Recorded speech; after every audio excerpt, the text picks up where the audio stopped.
Salut à tous, bienvenue sur Motostation YouTube. Aujourd'hui nous sommes en Espagne. Imaginez donc, il est né en 2001, il a vraiment bousculé. Yamaha a choisi de reprendre le fameux coloris jaune du tout premier modèle de 2001. Alors ça lui apporte du peps, ça lui apporte tuning avant tout. La partie cycle non plus n'a pas trop changé. Attention si quand même, il y a des nouvelles roues chez Yamaha. Là elles sont très jolies sur le Tech-Max. Des nouvelles roues qui en fait ont été retravaillées pour enlever de l'effet gyroscopique, pour alléger le T-Max, pour lui donner un comportement plus léger, plus dynamique. J'ai pas vu beaucoup de différence depuis la génération précédente.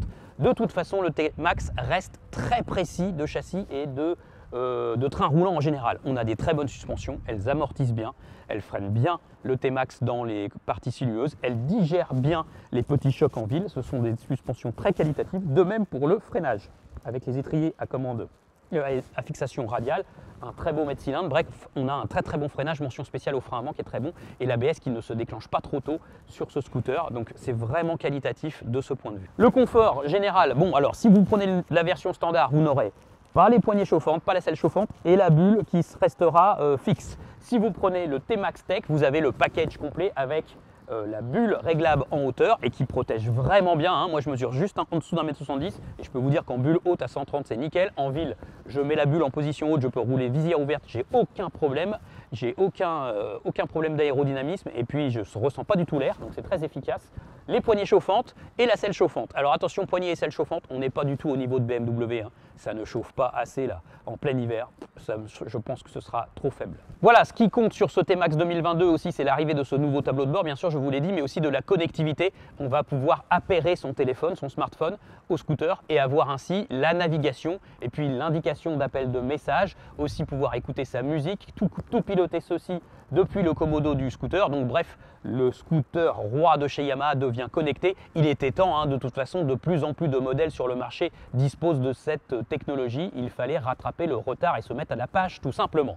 Pour le reste, il n'évolue pas de façon très significative. Certes, il va se différencier au niveau du look, mais le caractère global, le comportement, tout ça, c'est un peu la même chose que la génération précédente qui avait toujours cette bonne balance. Yamaha l'explique, pas de hausse de cylindrée, pas de hausse de puissance, c'est toujours un scooter urbain et c'est le roi des scooters urbains. Il est hyper agile, hyper maniable, il braque très bien, c'est le meilleur des maxi scooters pour se faufiler en ville.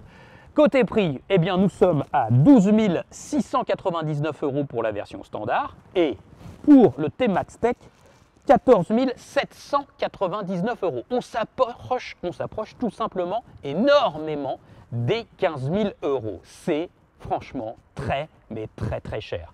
Et pourtant, c'est plus de 75% des ventes pour le T-Max Tech. Donc, moralité, on peut imaginer que dans la prochaine génération, elle va dépasser 15 000 € à l'aise.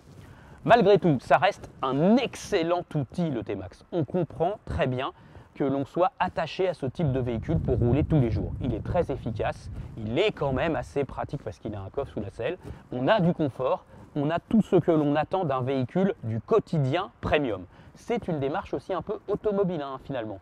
C'est un peu comme une très bonne automobile dans laquelle on se sent comme dans un cocon. Le T-Max, c'est un petit peu la même chose avec une pointe de sportivité en termes de comportement dynamique. Alors c'est vrai qu'il est aussi controversé ce scooter. On parle souvent des T-Maxistes comme des gens qui sont un comportement inapproprié sur la route. Le bruit notamment. Les T-Max font parfois trop de bruit s'ils sont équipés d'un échappement déchicané. Ils sont pointés du doigt aujourd'hui. Et aujourd'hui, en matière de deux roues, si on veut faire perdurer nos deux roues thermiques encore quelques années, il va falloir qu'on se monte le plus discret possible.